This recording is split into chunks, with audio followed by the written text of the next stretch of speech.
প্রিয় শিক্ষার্থী বন্ধুরা, আমরা আজকে শিখব ঋণ সংক্রান্ত লেনদেনের জাবেদা।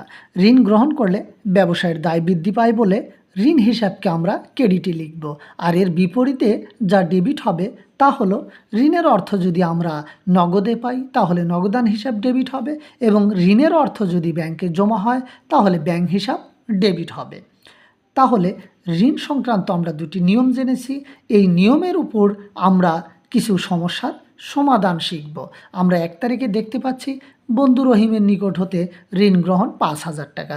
বন্ধু রহিমের নিকট থেকে ঋণ গ্রহণ করলে নগদ অর্থ পাওয়া যায়, এবং নগদান হচ্ছে সম্পদ, সম্পদ বৃদ্ধি পেলে সংশ্লিষ্ট সম্পদ ডেবিট হয়। আর ঋণ হিসাব হচ্ছে দায়, দায় বৃদ্ধি পেলে সংশ্লিষ্ট দায়কে ক্রেডিটে লিখতে হয়। এই কারণে আমরা লিখব নগদান হিসাব ডেবিট, ঋণ হিসাব ক্রেডিট। আমরা দেখতে পাচ্ছি 2 তারিখে বাংলাদেশ শিল্প ব্যাংক হতে ঋণ গ্রহণ 50,000 টাকা।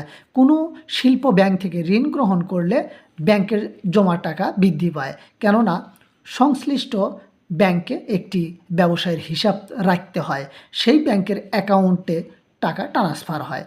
এই কারণে আমরা ধরে নেব যে ব্যবসায়ের ব্যাংকের জমা টাকা বৃদ্ধি পেয়েছে, এই কারণে ব্যাংক হিসাব ডেবিট।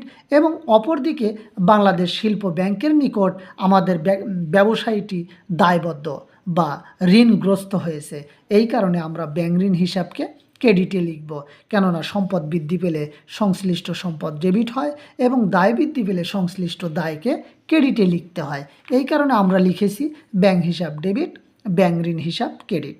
আমরা 3 তারিখে দেখতে পাচ্ছি 500 টাকা সুদসহ বন্ধু রহিমের ঋণ 5,500 টাকা পরিশোধ, অর্থাৎ মূল টাকা ছিল 5,000 টাকা এবং 500 টাকা সুদসহ আমাদের 5,500 টাকা পরিশোধ করতে হয়েছে। যেহেতু ইতিপূর্বে ঋণ গ্রহণ করার কারণে ঋণ ক্রেডিট হয়েছিল, সেই ঋণটি আজকে পরিশোধ করার কারণে সেই ঋণ হিসাব ডেবিট হচ্ছে, অর্থাৎ দায় হ্রাস পাচ্ছে। দায় হ্রাস পেলে সংশ্লিষ্ট দায়কে ডেবিটেই লিখতে হয়, এই কারণে আমরা ঋণ হিসাবটি ডেবিটে লিখেছি। ঋণের সুদ হচ্ছে খরচ, খরচ বৃদ্ধি পেলে ডেবিট হয়, এই কারণে আমরা ঋণের সুদ হিসাব ডেবিটে লিখেছি 500 টাকা। এবং মোট আমাদের ব্যবসা হতে বা কারবার হতে নগদ নামক সম্পদ হ্রাস পেয়েছে 5,500 টাকা। আমরা জানি সম্পদ হ্রাস পেলে সংশ্লিষ্ট সম্পদকে ক্রেডিটে লিখতে হয়, এই কারণে আমরা নগদান হিসাবকে 5,500 টাকা ক্রেডিটে লিখেছি। আমরা 4 তারিখে দেখতে পাচ্ছি বন্ধুকি ঋণ গ্রহণ 10,000 টাকা।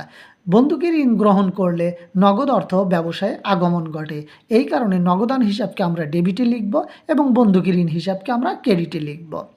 5 তারিখে আমরা দেখতে পাচ্ছি ঋণের সুদ পরিশোধ 1,000 টাকা। ঋণের সুদ পরিশোধ করলে অবশ্যই খরচ বৃদ্ধি পায় এবং নগদ নামক সম্পদটি হ্রাস পায়, এই কারণে আমরা লিখব ঋণের সুদ হিসাব ডেবিট, নগদান হিসাব ক্রেডিট। 6 তারিখে আমরা দেখতে পাচ্ছি ঋণের বকেয়া সুদ 500 টাকা, অর্থাৎ এই ঋণের সুদটি বকেয়া রয়েছে, যা এখনও পরিশোধ করা হয়নি, ভবিষ্যতে পরিশোধ করতে হবে। এরকম লেনদেন হলে আমরা জাবেদাটি লিখব ঋণের সুদ ডেবিট এবং বকেয়া ঋণের সুদ ক্রেডিট, অথবা ঋণের বকেয়া সুদ হিসাব ক্রেডিট। ঋণের বকেয়া সুদ হচ্ছে একটি দায়, আর দায় বৃদ্ধি পেলে সংশ্লিষ্ট দায়কে ক্রেডিটে লিখতে হয়। 7 তারিখে আমরা দেখতে পাচ্ছি গ্রামীণ ব্যাংক হতে ঋণ গ্রহণ 20,000 টাকা। গ্রামীণ ব্যাংক থেকে ঋণ গ্রহণ করলে এটি ব্যবসায়ের ব্যাংক অ্যাকাউন্টে এই 20,000 টাকাটি ফান্ড ট্রান্সফার হয়।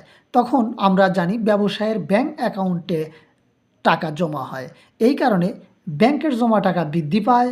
ব্যাংক জমা নামক সম্পদটি বৃদ্ধি পাওয়ার কারণে আমরা ডেবিটে লিখেছি, এবং গ্রামীণ ব্যাংকের ঋণ হিসাব ক্রেডিট, অর্থাৎ আমাদের ব্যবসা প্রতিষ্ঠানটি গ্রামীণ ব্যাংকের নিকট দায়বদ্ধ বা ঋণগ্রস্ত হয়েছে, এই কারণে আমরা লিখব গ্রামীণ ব্যাংকের ঋণ হিসাব ক্রেডিট।